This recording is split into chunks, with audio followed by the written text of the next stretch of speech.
ए आकृति में ओके पहला दूसरा हम बताए ओके इन्हें देख हम दो ही भुजा उंगली उंगली और उंगली उंगली बरोबर है मतलब के आमने सामने की भुजा बराबर है उसे क्या बोला जाता है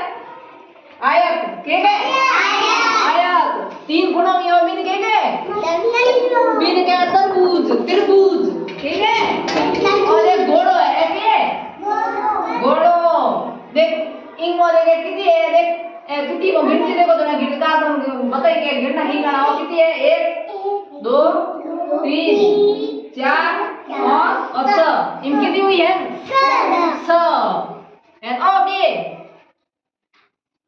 अर्धचंद्राकार एक है चौंद है पूरा घोड़ो है वे आ दो मिल के अर्धचंद्राकार ठीक है ओके इन कौन कितना गिनो दन इन खुणा कितना गिनियो 1 2 3 4 5 6 कितना है इन मतलब के और षटकोण है के षटकोण ओके देख चारों इन भुजा बराबर है ओके ओके पहला दू दोनों से इनके चार इन खुणा बराबर है के है बता के है इनका वर्ग वर्ग एंड वर्ग बो केनो है बो गोल वर्ग हो जब चार कोण ओके इन कोण कितना गणो 1 2